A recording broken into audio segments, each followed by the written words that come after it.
안녕하세요. 주변에서 이혼한 사람들은 많이 봐왔지만 제가 그런 입장이 될 줄은 꿈에도 몰랐습니다. 더군다나 남편이 바람을 피워서 이혼을 했는데 이 또한 전혀 예상하지 못했던 일이라 충격이 상당히 컸습니다. 처음에는 잘못했다고 싹싹 빌고 다시는 그러지 않겠다고 각서도 썼지만 역시 한번 바람 피운 사람은 또 반복하더군요. 거기다 제가 너무 어이없고 기가 막혔던 것은 상간녀가 돌연 잠적을 해버렸다는 사실이었습니다. 하지만 잘못을 하면 결국에는 그에 대한 대가를 받게 되는 것이 세상의 이치인 것 같습니다. 아무리 시간이 흘러도 진실은 드러나기 마련이더라고요. 제가 남편을 만난 건 지인의 소개였습니다. 저는 출판업계에서 일을 하고 있었고 남편은 평범한 직장인이었는데 연애를 하면서 저한테 참 잘했고 성격도 좋아서 결혼을 했네요. 저는 남편보다 사회생활을 일찍 시작했고 진급도 빨라서 남편 연봉보다 좀 높게 받고 있었습니다. 그래도 결혼하고 나서 남편이 승진하고 어느 정도 제 연봉과 비슷해졌죠.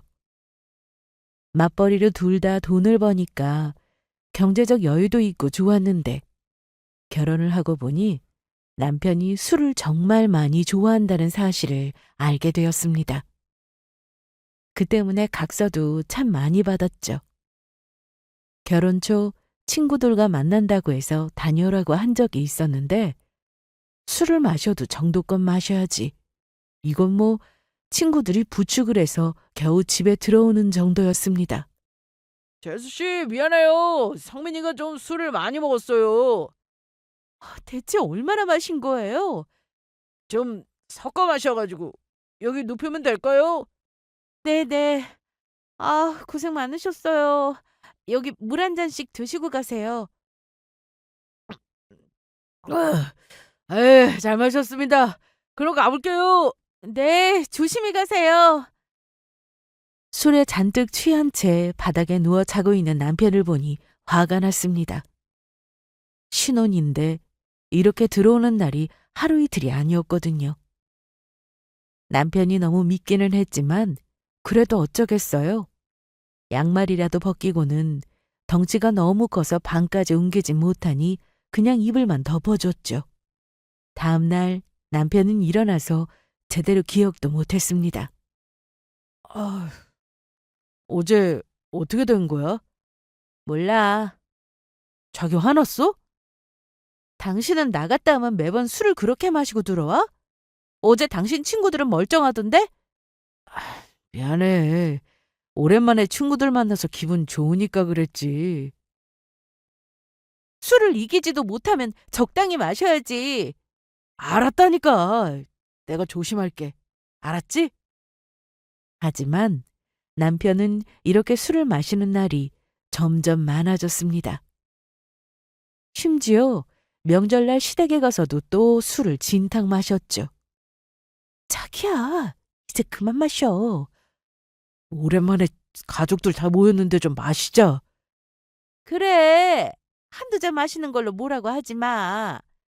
어머님, 성민 씨가 술을 너무 좋아하는 것 같아요. 남자가 술 못 마시는 것보단 낫지 않아? 그래도요.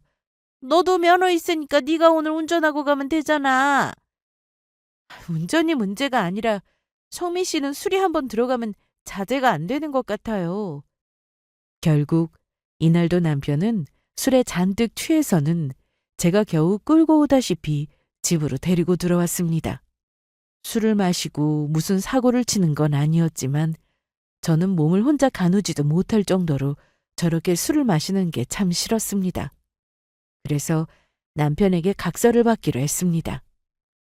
무슨 각서? 다시는 술 안 마신다고 써. 그래도 술 마시는 일이 얼마나 많은데 그런 각서는 좀. 그래, 회식도 있고 가족들 모임도 있고 친구들도 만나야 하는 건 나도 알아. 술 한두 잔이야 이해해 줄 수 있지만 매번 기억도 못할 정도로 취해서 들어오는 건 좀 아니잖아. 알았어. 쓰면 되잖아. 그렇게 남편은 각서를 쓰고 난 뒤에는 한동안 술에 취해 집에 들어온 적이 없었습니다. 그래서 저는 각서에 효과가 있구나 싶더라고요. 남편이 술을 안 마시니 생활 자체가 달라졌습니다. 평일 저녁에는 둘이 저녁 먹고 영화를 보다 잠이 드는 날도 많았고 주말에는 가까운 곳이라도 여행을 가곤 했죠. 저희는 결혼 1년 차가 되어서야 비로소 신혼 같은 생활을 하게 되었습니다. 그런데 이런 신혼 생활도 그리 오래가지는 못했습니다. 남편이 실직을 했거든요. 평소처럼 아침에 일어나 출근 준비를 하고 있는데 남편이 소파에 앉아서는 아무것도 안 하고 멍하니 있더라고요. 저기요, 출근 준비 안 해? 어? 그게 저기 나 할 말 있어. 뭔데? 말해봐. 나 회사 그만뒀어. 뭐? 갑자기 회사를 그만두다니? 왜 사표를 썼는지 계속 물었는데 답을 안 하는 겁니다. 그래서 사직서를 쓴 건지 잘린 건지 확실히 말해보라고 했습니다. 잘렸어. 회사 사정이 어려워? 그렇기도 하고 나중에 정확히 알게 된 사실이지만 회사가 문 닫을 정도로 어려운 상황은 아니었지만 남편의 근태가 문제였습니다. 늦게 출근한 날도 많았다고 했고 출근해서도 제대로 일도 안 하다 보니 회사에서 그동안 지켜보다가 직원 정리를 하면서 남편도 나오게 된 것이었죠. 그렇게 실직한 남편은 실업급여를 받으며 백수가 되었습니다. 여기저기 회사를 알아보며 지냈지만 당장 출근할 수 있는 회사는 없었고 무엇보다 집에 있으면서 집안일도 안 하고 있으니 저와 싸울 때도 많았습니다. 뭐 하루 이틀은 집에서 쉬면서 아무것도 안 할 수도 있습니다. 그것까지는 저도 이해하려 했어요. 그런데 일주일, 한 달이 지나도록 여전히 아무것도 안 하고 지내니 답답했습니다. 자기야, 나 왔어. 자기야, 왔어. 아니 몇 시부터 잔 거야? 몰라. 피곤해. 너무 졸려하는 남편을 그냥 두고 주방으로 갔는데 엉망이었습니다. 낮에는 음식을 시켜 먹었는지 배달 용기가 그대로 있더라고요. 좀 어이가 없어서 자는 남편을 깨워서 한 소리 하려다 그냥 제가 치웠습니다. 이런 날이 계속 이어지다 보니 남편 얼굴을 보기가 짜증났습니다. 시댁에서도 남편의 실직을 알게 되셨는데 예상대로 어머님은 본인 아들한테 너무 구박하지 말라고 하셨고 이럴 때일수록 남자 길을 살려줘야 한다고 말씀하셨네요. 저도 혹시나 회사까지 잘렸는데 제가 너무 잔소리하면 더 위축될까 싶어서 신경 쓰며 살았는데 그러다 보니 남편은 더 기세등등이었습니다. 오히려 하고 싶은 걸 마음껏 즐기며 살았죠. 그러던 어느 날 너무 답답해서 친정에 갔습니다. 엄마는 제가 결혼하고 얼마 되지 않아 암 수술을 받으셨는데 병원에서 꾸준히 운동을 하면 좋다고 하여 등산을 다니고 계셨어요. 그래서 저도 가끔 엄마를 따라 산에 가곤 했습니다. 이날도 엄마와 둘이 친정 근처 산에 올라갔어요. 힘들어. 서연아, 이만큼 올라오고 힘들어? 엄마 괜찮아? 괜찮지. 엄만 숨 하나도 안 찬대. 난 운동 부족인가 봐. 너무 힘들어. 엄마랑 자주 등산 가자. 노포산 갈 곳도 없어. 이렇게 동네 뒷산만 자주 다녀도 힘도 생기고 건강에도 좋고. 그래도 정상에 오니까 너무 좋다. 그렇지? 그래서 엄마도 힘은 들지만 자주 오는 이유가 그거야. 주말에 약속 없으면 자주 올라오자. 응, 이제 내려갈까? 그러자. 힘은 들었지만 그래도 등산하고 오니 스트레스가 풀리는 기분이었습니다. 집에 너무 들어가기 싫었지만 그래도 어쩌겠어요. 살다 보면 이런 날 저런 날 있는 거니 참고 살아야죠. 그로부터 며칠 뒤 좋은 소식이 들려왔습니다. 바로 남편의 이직 소식이었죠. 회사에서 일하고 있는데 남편한테 전화가 오더니 붙었다고 했습니다. 정말? 정말이야? 그렇다니까. 회사가 좀 멀긴 한데 그래도 당장 내일부터 출근하라고 연락 왔어. 다행이네. 이제 한시름 났다. 미안해. 나 때문에 그동안 답답했지? 답답했던 건 맞는데 나보다 더 힘든 사람은 당신이었지 뭐. 고생 많았어. 나 놀 만큼 놀았으니까 이제 일 열심히 할게. 이날 저는 퇴근길에 케이크를 하나 사서는 남편의 이직을 축하했습니다.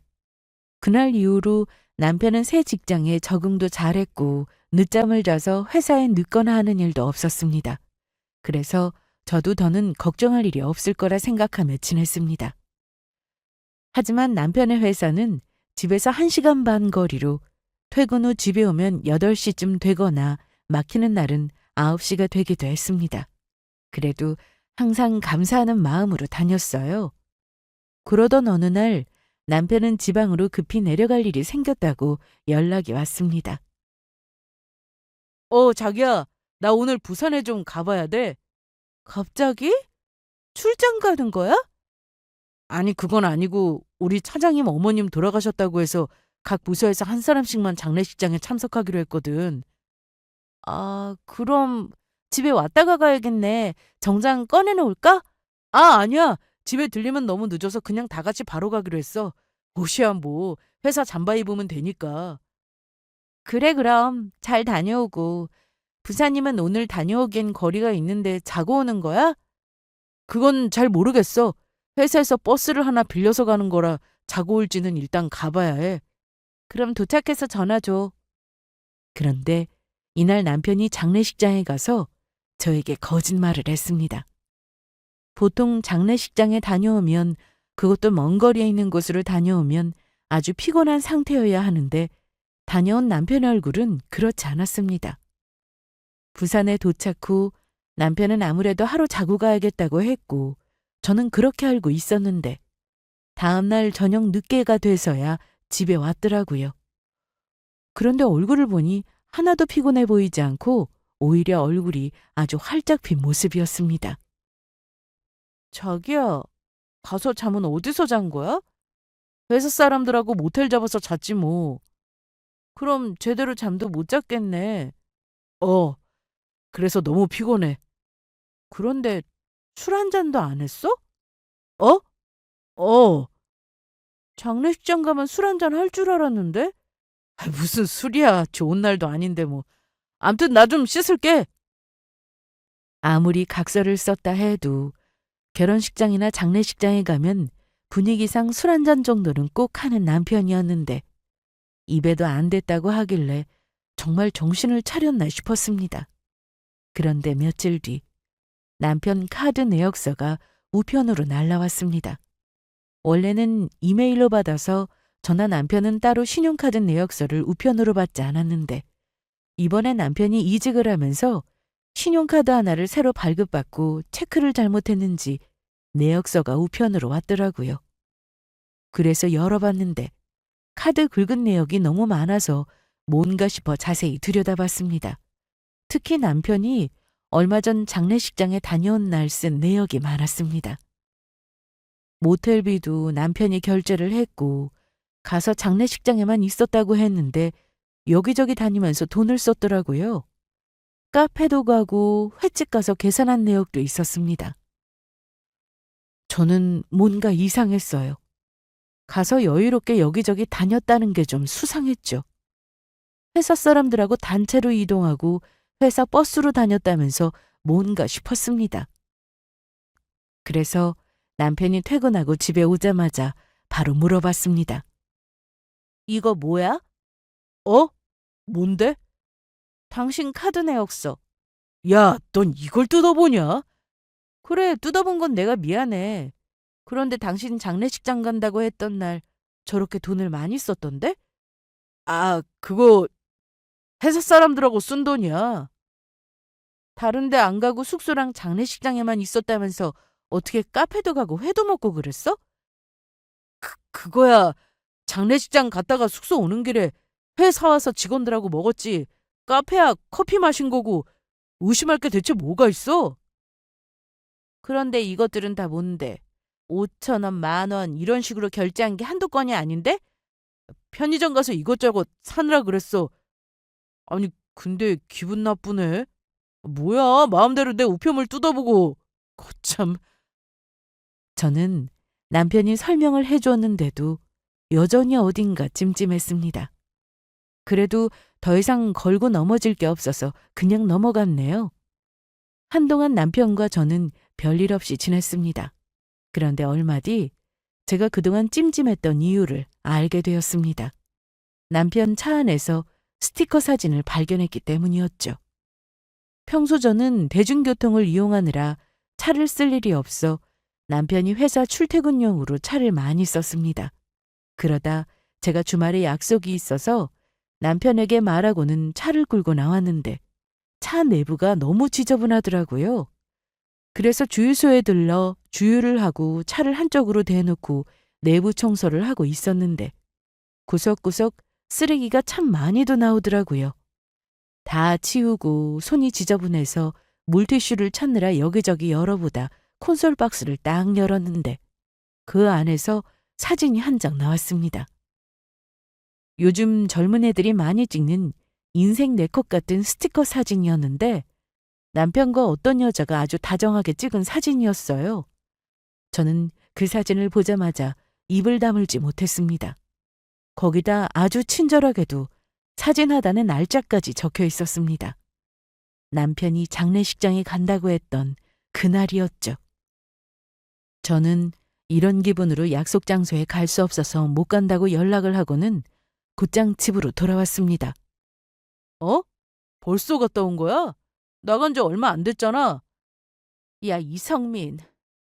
너 이제 하다 바람도 피우냐? 술 먹는 걸로 사람 열받게 하더니 이제 바람이야? 뭐? 저는 바닥에 스티커 사진을 던졌습니다. 그 사진을 본 남편은 얼굴이 빨개지더니 저한테 아무 말도 하지 못했습니다. 나 보라고 차 안에 떡하니 이렇게 사진을 갖다 놓은 거야? 그게 여보, 소연아, 다 필요 없어. 너랑은 이혼이야. 소연아, 나 진짜 아무 일도 없었어. 정말이야. 나보고 그 말을 믿으라는 거야? 정말이라니까. 무슨 일 있었으면 내가 개다. 남편의 말을 들어보니 그 여자는 같은 회사에 다니고 있는 여직원이었고 부서가 달라서 회사에서도 자주 보는 직원은 아니라고 했습니다. 참나. 결혼해서 가정이 있는 남자가 다른 여자랑 이렇게 사진까지 찍었는데 어느 바보가 그 말을 믿어? 나랑 회사 같이 갈래?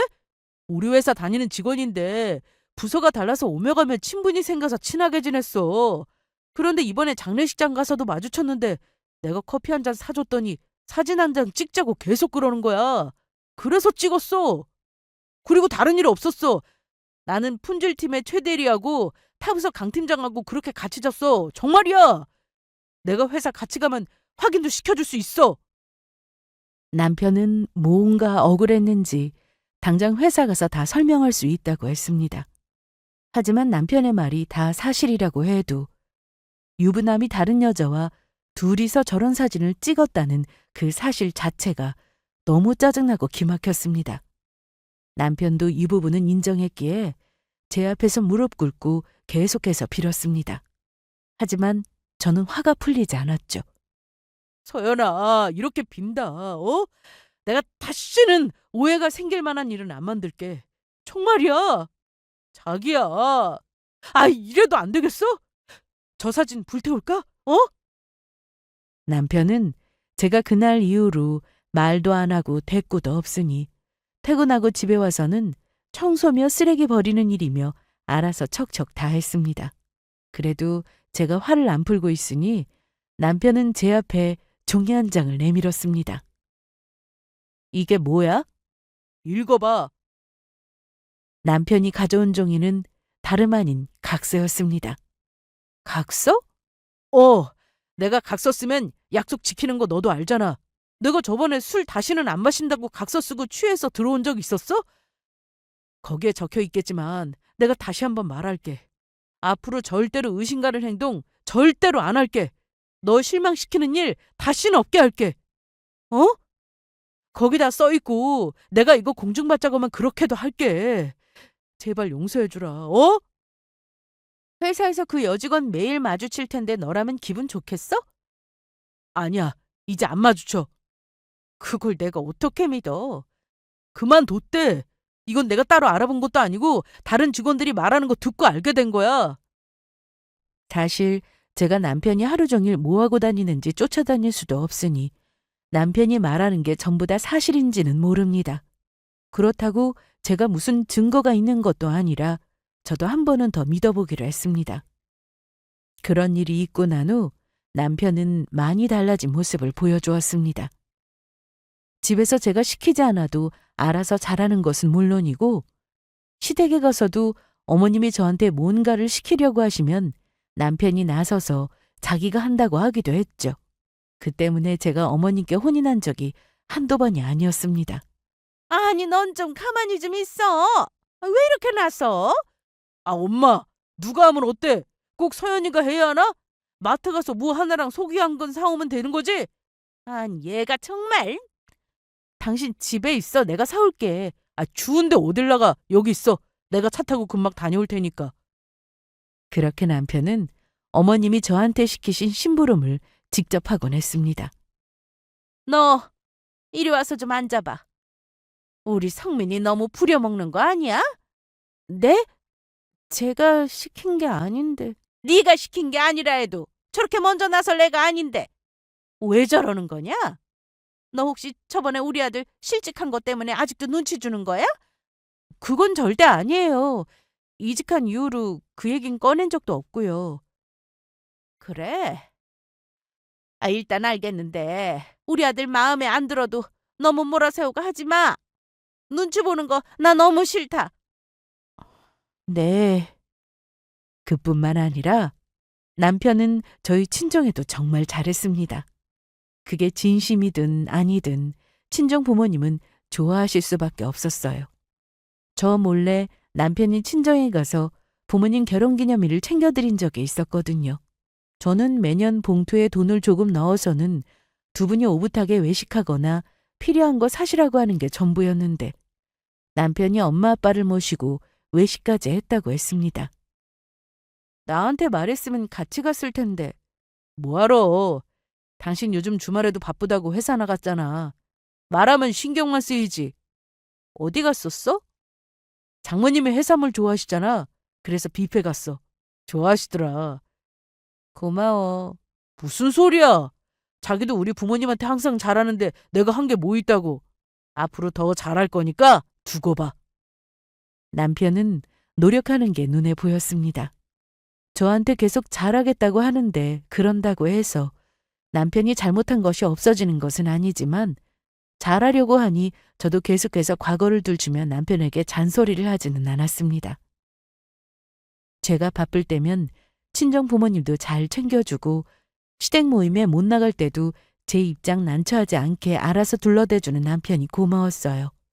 그래서 남편과 저는 사이가 조금씩 좋아지고 있었습니다. 물론 아무 일도 없었던 때로 돌아가긴 힘들었지만 남편을 좋게 보려고 노력했습니다. 무엇보다 아빠가 혈압이 높으셔서 병원에 자주 가야 하셨는데 한 번은 엄마도 안 계실 때 남편이 아빠와 바둑을 두고 있다가 응급실에 모셔다 드린 적도 있었습니다. 기절이라고 하긴 그런데 갑자기 한 10초 정도 정신을 잃으실 때가 종종 있으셨다고 해요. 다행히도 그때 남편과 있어서 바로 병원에 갈 수 있었는데 만일 혼자서 이런 일이 있었다면 어땠을까 생각하니 아찔하더라고요.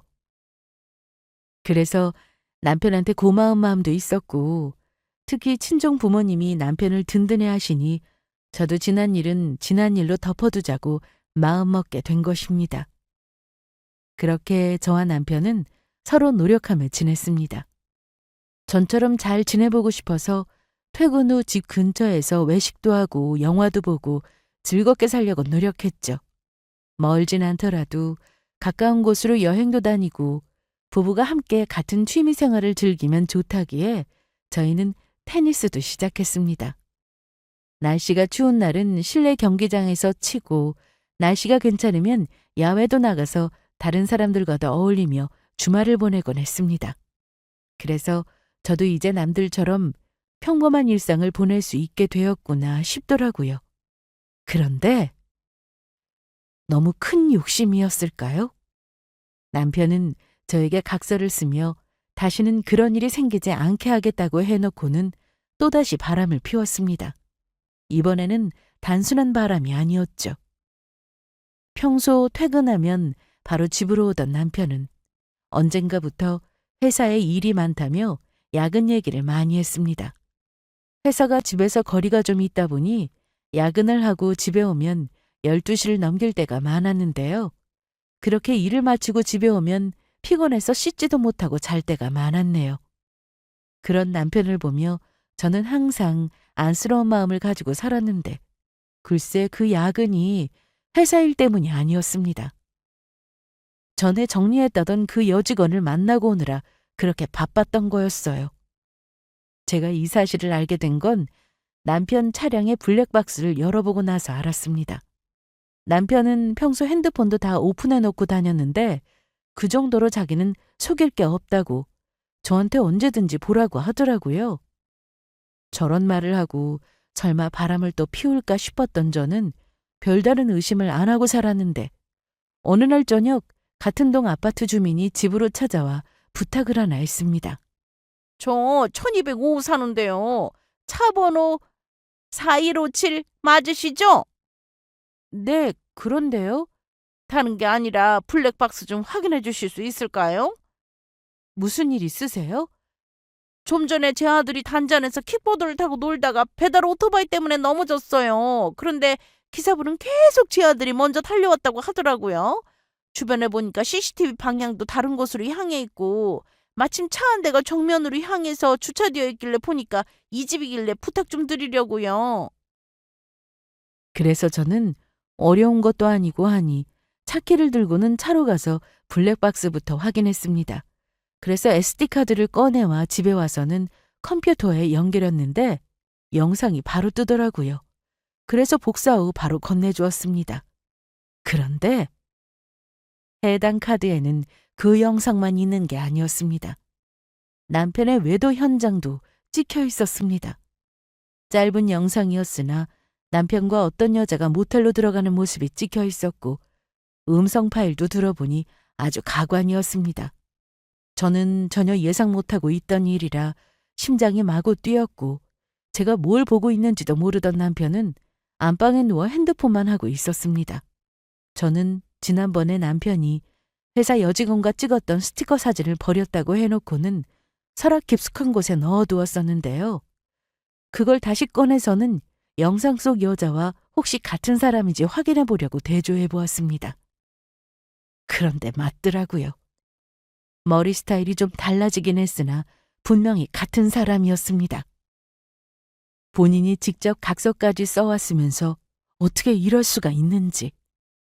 당장 남편의 댁 가서 따지려고 했으나 이번엔 또 뭐라고 하면서 이 상황을 빠져나갈지 알 수 없었습니다.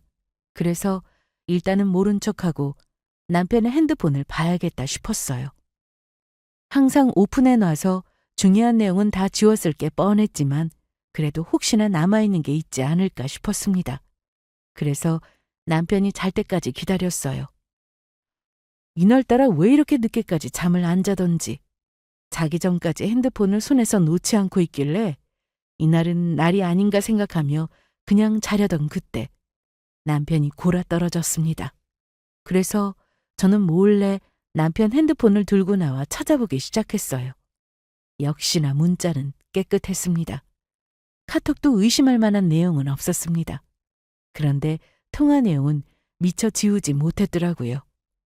내용을 들어보니 남편의 말대로 정말 그 여자는 다른 회사로 이직을 한 게 맞았고 한동안 못 봤던 것도 맞았습니다.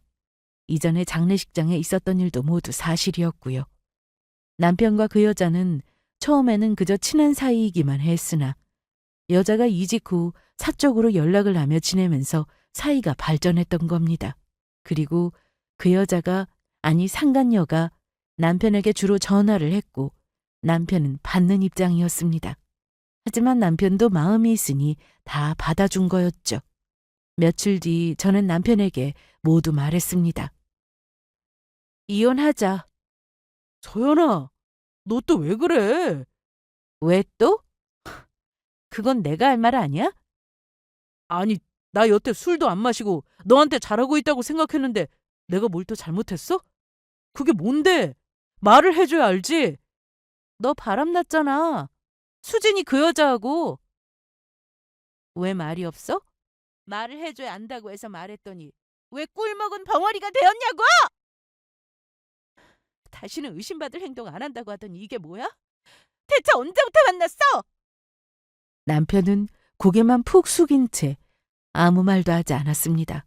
아니, 하지 않은 게 아니라 못한 거였죠. 저는 이혼은 물론 상간녀 소송도 할 생각이었습니다. 그래서 남편에게 이혼해 줄 테니 둘이 잘 살아보라고 했네요. 하지만 남편은 또다시 잘못했다고 빌기 시작했습니다. 하지만 제가 받아줄 리 있나요? 무릎을 꿇든 말든 저는 마음대로 하라고 했고 소송할 거니 그렇게 하려고 했습니다. 사실 이혼보다 상간녀 소송이 급해서 시간이 더 지나기 전에 빨리 변호사를 찾아 소송 준비를 했습니다. 저는 굳이 진행 상황을 남편에게 말해주지 않았습니다. 다만 소송을 준비한다는 건 남편도 알고 있었기에 분명 상간녀의 귀에도 들어갔을 겁니다. 그래서인지 어느 날 남편이 저에게 이러더라고요. 서연아, 너 그 소송 꼭 해야겠어? 뭐? 걔랑 나 진짜 완전히 끝났어. 참나. 끝났는데 뭘? 어쩌라고? 끝났으니까 소송 그거 해봐야 아무 의미 없는 거 아니냐고. 남편 말은 더는 들을 가치도 없었습니다. 두 사람이 끝을 내든 아니든 저는 소송은 해야 했고 상간녀 딱지라도 만들어야 속이 풀릴 것 같았네요. 그렇다고 해도 제 속이 완전히 풀릴 건 아니었지만요. 그런데 문제가 생겼습니다. 소장 전달이 안 된다고 했습니다. 저는 상간녀의 이름과 연락처만 알고 있는 상황이었는데 이런 경우 법원에서 소재 파악을 해준다고 해서 다행이다 생각하고 있었는데 우편 송달이 되고 있지 않다고 했습니다. 남편은 집을 나가 시댁에 가 있는 상태였는데 전화해서 물어보니 나도 몰라. 정말이야. 네가 다 알게 되고 나서 걔한테 얘기했더니 그만 정리하자고 해서 끝냈어. 정말이야. 그럼 전에 살던 집은? 집에 가본 적은 없어서 몰라. 진짜야. 이왕 이렇게 된 거 소송 그거 하지 마. 너만 힘든 일이야. 그냥 나 용서해주고 다시 전처럼 잘 지내면 안 될까? 한 번만 더 헛소리 해봐. 당장 시댁 찾아가서 난리칠 테니까. 알았어. 안 그럴게. 상간녀 입장에서는 소송을 피하려고 일부러 우편물을 안 받거나 이사 후 전입신고를 하지 않기도 한다고 했습니다. 거기까지는 제가 어떻게 할 수 없으니 답답하더라고요. 남편 잘못도 크지만 유부남인 걸 알고도 만난 그 상간녀가 너무 짜증나서 소송을 걸려고 했는데 그렇게 돌연 잠적을 해버리고 말았습니다. 저도 생활이 있으니 계속 이 소송만 붙들고 살 수 없어 계속 방법을 찾아보기로 하고는 지켜보기로 했는데 소재 파악이 되지 않아 그렇게 시간이 흘러갔습니다. 저는 남편과 같이 살 수 없어 양가에 모두 이 사실 알리고 이혼을 하게 되었습니다. 남편은 끝까지 잘못했다고 빌고 노력한다고 했지만 듣고 싶지도 않았습니다.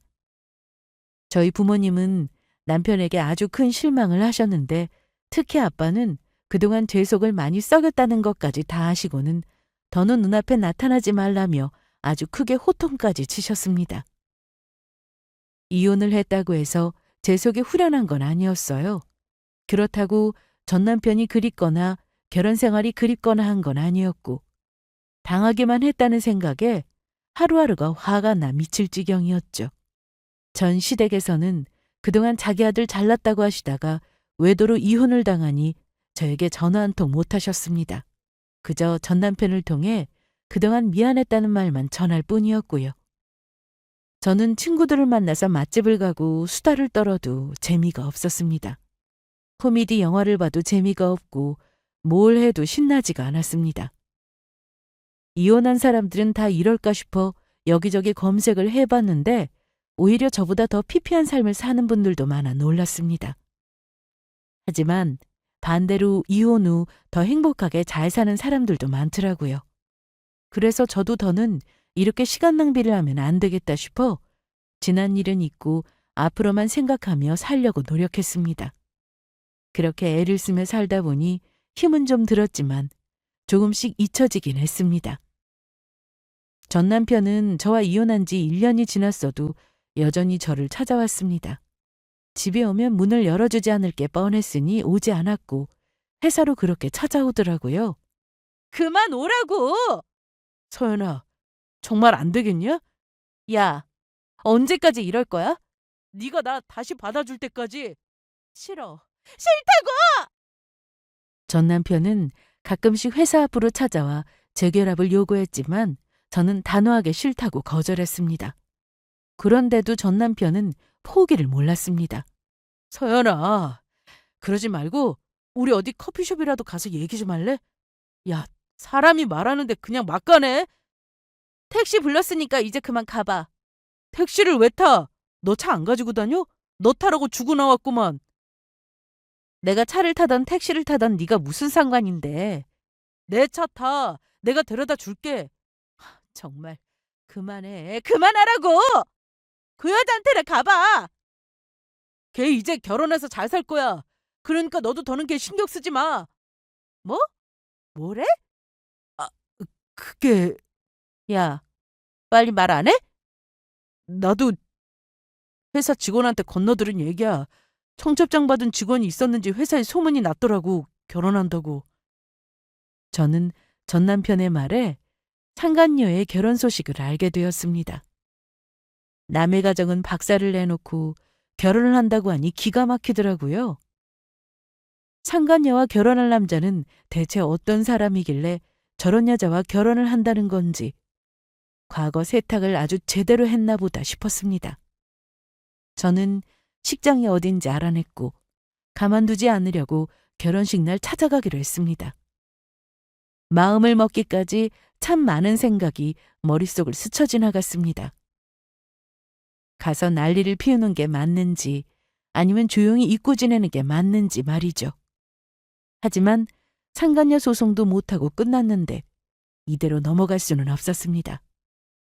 그래서 결혼식 날 잘 차려입고 식장으로 향했죠. 식이 시작될 시간보다 일찍 찾아갔더니 웨딩홀은 조용했습니다. 그리고 어디로 가야 할지 몰라서 직원에게 물어봤죠. 아, 강수진 신부님이요? 저기 2층으로 올라가시면 메이크업이랑 헤어하는 곳이 있어요. 거기로 가시면 될 거예요.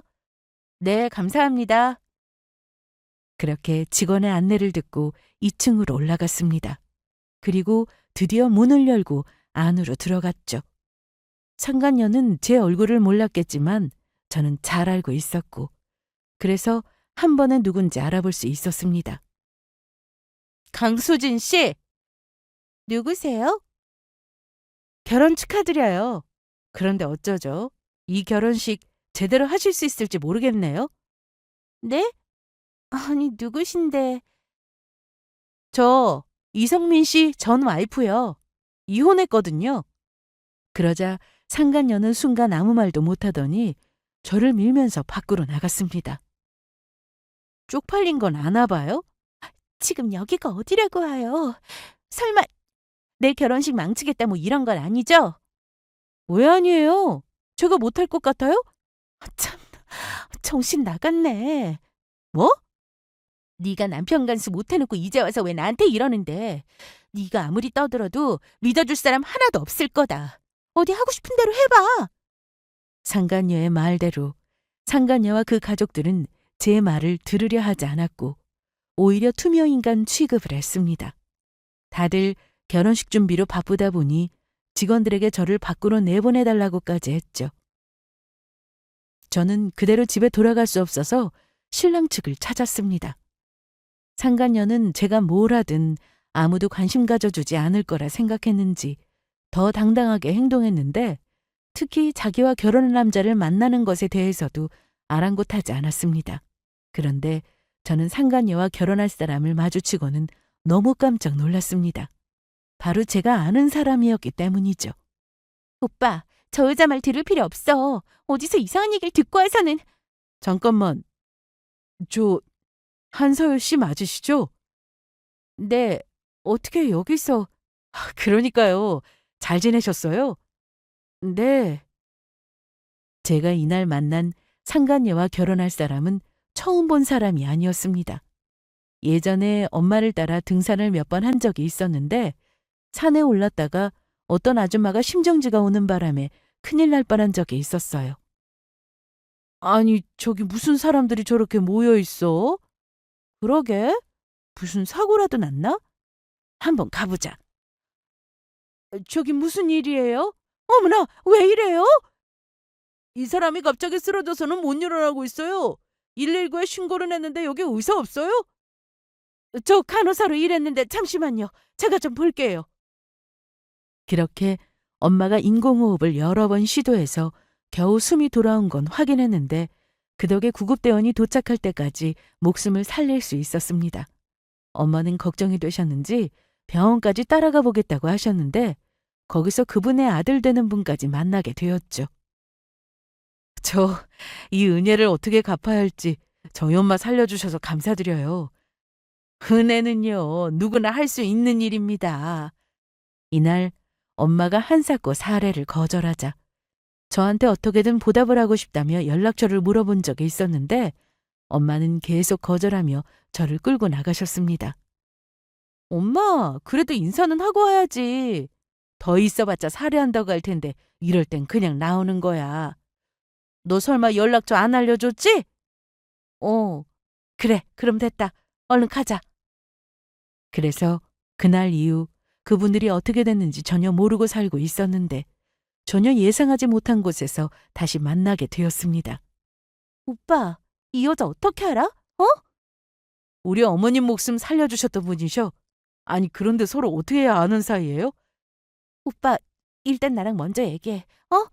잠깐만요. 이것부터 보세요. 저는 상간녀와 결혼할 남자에게 전 남편과 상간녀가 함께 찍었던 사진과 블랙박스 영상을 캡처해서 프린트한 사진까지 한 번에 다 보여주었습니다. 이게 뭐예요? 사진 속 남자는 제 전 남편이에요. 저 여자 때문에 저희 가정 파탄 났고요. 가정 있는 남자인 거 알면서도 계속해서 제 전 남편을 만났는데 자기는 과거 다 속이고 행복하게 잘 산다는 게 말이나 돼요? 야, 강수진, 너 이거 다 사실이야? 오빠, 지금 저 여자 말 듣는 거야? 결혼할 여자 말을 안 듣고? 빨리 말해. 맞아, 아니야? 아니야. 요즘 기술이 너무 좋아져가지고 저거 다 조작된 거야. 합성이라고. 분석하는 곳이라도 가서 직접 확인해 보시겠어요? 아니면 제 전 남편하고 같이 만나보실래요? 상간녀 남편은 제가 하는 말이 더 신빙성이 있다고 생각했는지 상간녀를 다그치기 시작했습니다. 수진아, 너 솔직히 말해. 거짓말하면 나 정말 너 안 봐. 오빠, 정말 아니야. 나 그런 적 없어. 내가 왜 유부남을 만나? 내가 미쳤어? 너 지금 한 말 책임질 수 있어? 당연하지. 난 저 여자 남편이라는 사람 누군지도 모른다고. 하지만 제가 가진 증거는 차고 넘쳤습니다. 전 남편과 통화한 내역도 많았고 원한다면 회사에서 같이 근무했던 것도 확인시켜 줄 수 있다고 했습니다. 그렇게 서로 누구 얘기가 맞냐 하던 중 전 남편이 나타났습니다. 제가 식장에 가서 난동을 피울 거라 생각했는지 걱정이 된다며 찾아왔는데 상간녀는 제 전 남편을 보고는 아무 말도 하지 못했습니다. 저와 전 남편, 상간녀, 그리고 상간녀 남편까지 한 곳에 모여 있으니 참으로 웃긴 상황이었지만 결국 상간녀 남편은 제 말을 믿고는 결혼식을 파토냈습니다. 야, 넌 구질구질하게 여길 또 찾아와? 내가 너 보려고 온 줄 아냐? 내 마누라 찾아온 거야. 그렇게 애틋한 사이면서 바람을 피긴 왜 피냐? 뭐라고? 네가 먼저 나 꼬셨잖아. 오빠 어디가? 이대로 가면 이 결혼식은 좀 이따가 하객들 올 텐데 나보고 어떡하라고? 네 말대로 하객들 올 때까지 기다렸다가 이 결혼이 왜 파토 났는지 다 설명할까? 그러길 바래? 오빠, 이게 다 너 때문이야. 이미 1년이나 지난 일 가지고 이게 뭐 하는 거야? 너 제정신이야? 이리 와, 가만 안 둬! 그러면서 상간녀는 제 머리를 잡아당겼는데 너무 순식간에 일어난 일이라 제가 손도 못 쓰고 당하고만 있자 상간녀 남편이 상간녀 손을 잡아 끌고는 야, 너 이게 무슨 짓이야? 오빠, 지금 나 때린 거야? 마음 같아서는 더 때려도 시원찮아. 사기 결혼으로 감옥에 넣어줄까? 결혼할 남자에게 뺨까지 맞은 상간녀는 바닥에 주저앉아 울기 시작했고 그 집 부모는 자기 딸 잘못을 알았으니 더는 말도 못하고 서 있기만 했습니다. 그렇게 저는 식장을 나왔는데 깜빡한 게 있어서 다시 들어갔어요. 또 뭐야? 잊은 게 있어서 이거 받아. 예전에 반송된 상간녀 소장이야. 뭐? 상간녀는 제가 건넨 소장을 마구 찢어버렸는데요. 그래, 마음껏 찢어봐. 정식 소장은 며칠 내로 다시 도착할 테니까. 한 번만 더 거절하고 안 받으면 그땐 정말 각오해야 할 거야. 여기 부모님도 다 계시니까 행동 똑바로 해라. 그렇게 뒤돌아 나오는데 상간녀는 저를 향해 아주 소리를 질러댔습니다. 하지만 저는 그러던가 말던가 그냥 나와버렸네요. 나와보니 식장 앞에 상간녀와 결혼할 뻔한 남자가 저를 기다리고 있었습니다. 저 기다리신 거예요? 네. 여기 정리도 해야 하고 어차피 지금 집에 갈 수도 없어요. 일단 한 번도 아니고 두 번이나 도움을 주셔서 어떻게 감사 인사를 드려야 할지. 처음은 도움 드린 게 맞지만 이번에는 도움을 드렸다고 해야 할지. 제 인생 살리신 거잖아요. 서연 씨 아니었으면 전 아무것도 모르고 결혼할 뻔했는데 저런 과거가 있는 여자인 줄은 꿈에도 모르고 말이에요.